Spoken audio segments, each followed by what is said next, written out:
Bismillahirrahmanirrahim. Assalamualaikum warahmatullahi wabarakatuh. Salam sehat selalu. Halo semuanya. Kali ini saya akan membahas mengenai materi PPKN kelas 9 bab 1 subbagian A, yaitu penerapan Pancasila dari masa ke masa. Sebelumnya saya ucapkan selamat kepada anak-anak semuanya sudah naik ke kelas 9. Semoga di kelas 9 ini anak-anak bisa semakin baik pembelajarannya, kemudian prestasinya terus dan terus meningkat. Amin. Langsung saja kita simak materi PPKN tentang penerapan Pancasila dari masa ke masa. Indikator dan tujuan pembelajaran pada materi ini adalah indikatornya mendeskripsikan penerapan Pancasila sebagai dasar negara dari masa ke masa. Tujuan pembelajarannya, peserta didik mampu mendeskripsikan penerapan Pancasila sebagai dasar negara dari masa ke masa. Nah, kemudian anak-anak masih ingatkah tentang proses perumusan dan penerapan Pancasila sebagai dasar negara? Nah, kita coba review materi kelas 8.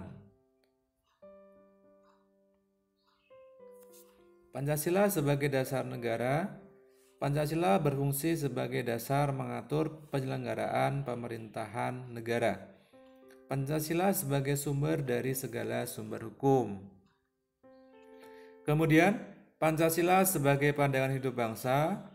Pancasila sebagai pandangan hidup sering juga disebut way of life, pegangan hidup, pedoman hidup, pandangan dunia, atau petunjuk hidup.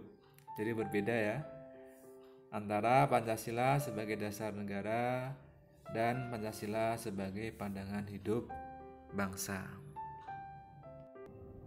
Sekarang kita akan membahas mengenai kedudukan Pancasila sebagai dasar negara. Kedudukan Pancasila sebagai dasar negara telah final sejak disahkannya Undang-Undang Dasar 1945 tanggal 18 Agustus tahun 1945, yaitu dalam sidang apa? Sidang PPKI ya, tanggal 18 Agustus. Namun sejarah mencatat pernah ada upaya mengganti Pancasila sebagai dasar negara dengan ideologi lainnya. Upaya ini memang bisa digagalkan, tetapi ancaman terhadap Pancasila sampai hari ini terus ada ancamannya, seperti gerakan-gerakan separatisme masih banyak, gerakan-gerakan yang menyimpang terhadap ideologi Pancasila juga masih ada.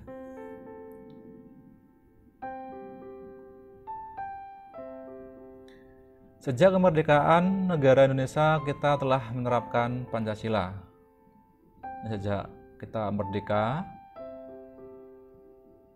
Indonesia menerapkan dasar negara adalah Pancasila. Ketika merdeka, demokrasi terpimpin, zamannya Orde Baru sampai era reformasi. Penerapan Pancasila dibagi menjadi 4 tadi. Awal kemerdekaan, Orde Lama, demokrasi terpimpin, ini Orde Lama, ini adalah awal kemerdekaan. Kemudian zamannya Soeharto, Orde Baru, dan reformasi. Yang pertama adalah Pancasila masa awal kemerdekaan, yaitu pada tahun 1945 sampai 1959. Bangsa Indonesia sedang berupaya mempertahankan kemerdekaan setelah lepas dari belenggu penjajahan. Penerapan Pancasila sebagai dasar negara menghadapi berbagai masalah. Karena kita baru saja merdeka, kita harus mempertahankan kemerdekaan yang telah kita raih dengan bersusah payah. Tapi di dalam negeri pun timbul gejolak ya. Ada upaya-upaya untuk mengganti Pancasila sebagai dasar negara. Yang pertama adalah pemberontakan PKI di Madiun tahun 1948 Pemberontakan Darul Islam atau Tentara Islam Indonesia (DITII). Ketiga, Pemberontakan Republik Maluku Selatan (RMS). 4. Pemerintah Revolusioner Republik Indonesia (PRRI) atau Perjuangan Rakyat Semesta (Permesta). 5. APRA, Angkatan Perang Ratu Adil. 6. Perubahan bentuk negara dari RIS menjadi NKRI. RIS itu adalah Republik Indonesia Serikat menjadi Negara Kesatuan Republik Indonesia. Pemberontakan Partai Komunis Indonesia atau PKI di Madiun tahun 1948. Ini kondisinya dulu seperti ini. Tempatnya di Madiun, waktunya 18 Agustus 1948. Nah, ini dipimpin oleh Musso. Ini adalah penganut paham komunisme. Tujuannya adalah mendirikan negara Soviet Indonesia yang berideologi komunis. Nah, jadi saat pemberontakan PKI ini ingin mendirikan sebuah negara baru yang tidak berasaskan Pancasila, tapi ingin mendirikan negara Soviet, ya, negara Soviet Indonesia yang berideologi komunis. Ini dulu Musso ini terpengaruh oleh paham komunisme dari negara Soviet. Ini memang dulu ada campur tangan dari negara asing, ya, untuk mempengaruhi Indonesia agar Indonesia itu juga menganut paham komunisme.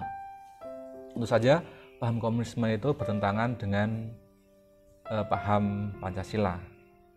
Karena apa? Yang paling esensial adalah paham komunisme itu tidak mengakui keberadaan Tuhan. Apa ulangi? Tidak mengakui keberadaan Tuhan.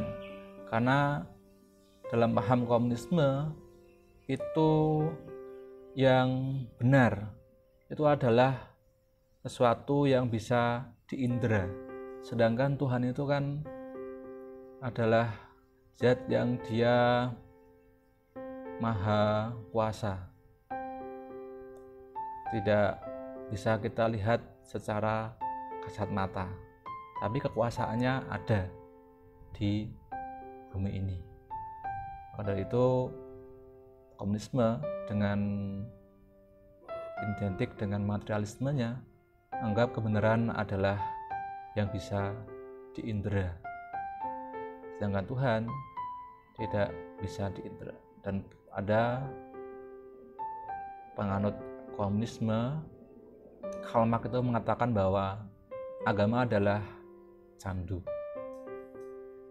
Sedangkan kalau kita yang sebagai orang yang beriman, yang bertakwa kepada Tuhan Yang Maha Esa, kita menganggap bahwa agama ini adalah sebuah pedoman, ya, pedoman hidup yang harus kita anut sebagai seorang yang meyakini keberadaan Tuhan. Entah apapun agamanya, kita harus melaksanakan perintah yang diatur dalam kitab suci agama masing-masing.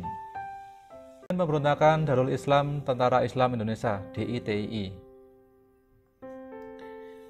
Ini dilaksanakan pada tanggal 7 Agustus 1948. Pemimpinnya adalah Sekar Maji Marijan Kartosuwiryo atau lebih dikenal sebagai Kartosuwiryo. Dulu ketika ada NII, ya, NII di Indonesia, ya, itu kita jadi teringat bahwa kita pernah ada pemberontakan tahun 1949, ini DITII Kartosuwiryo mendirikan NII dengan tujuan mengganti Pancasila sebagai dasar negara dengan syariat Islam. Nah, tetapi gerakan ini bertentangan dengan ajaran Islam.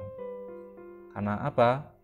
Karena tokoh-tokoh Islam sendiri itu sudah bersepakat dengan dasar negara kita adalah Pancasila. Itu sudah menampung aspirasi warga negara yang religius pada sila pertama.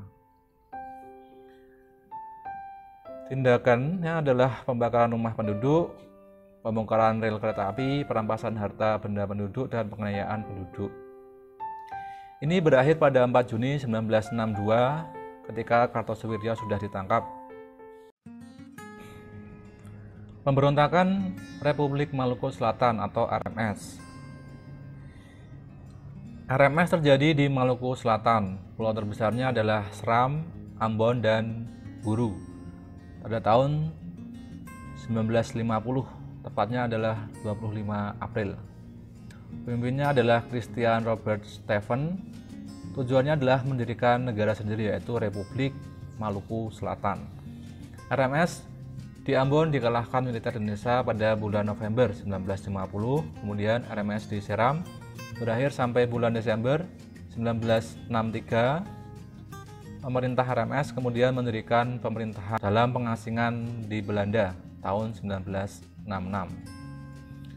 Jadi ketika RMS di Ambon, di Seram itu sudah dikalahkan oleh militer kita, mereka kemudian melarikan diri ke negeri Belanda. Dan 1966 mereka itu mendirikan RMS di Belanda. Tapi pada akhirnya RMS bisa ditumpas secara tuntas. Kemudian APRA, Angkatan Perang Ratu Adil. APRA ini didirikan pada 15 Januari 1949. Pemimpinnya adalah Kapten Raymond Westerling.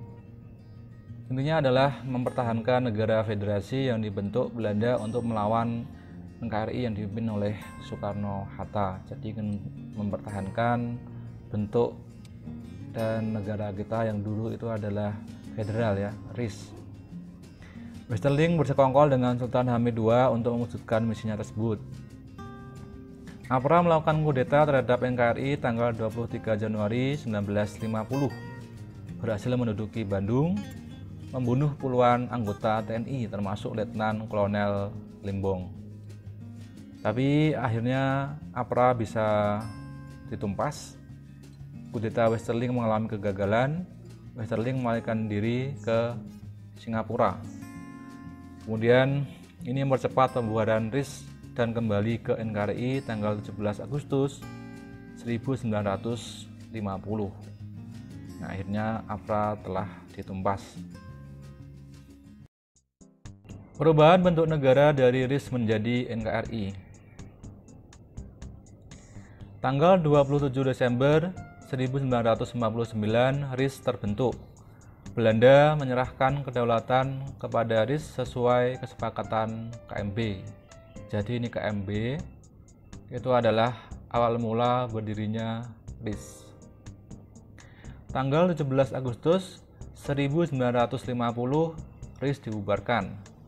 Indonesia akhirnya kembali ke bentuk Negara Kesatuan Republik Indonesia. Jadi RIS itu tidak berlangsung lama.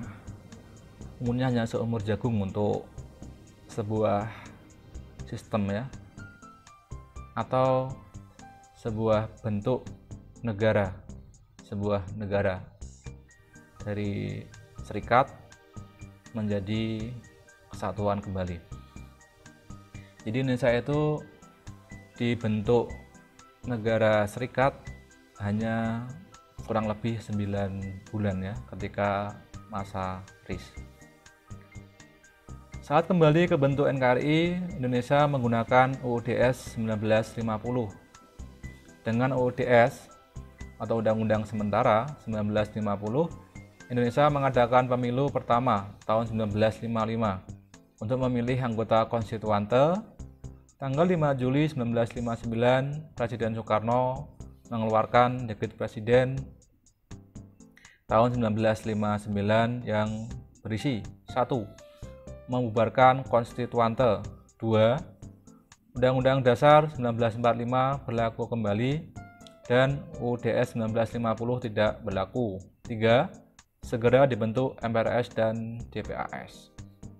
Jadi tahun 1955 itu adalah pemilu Indonesia yang pertama.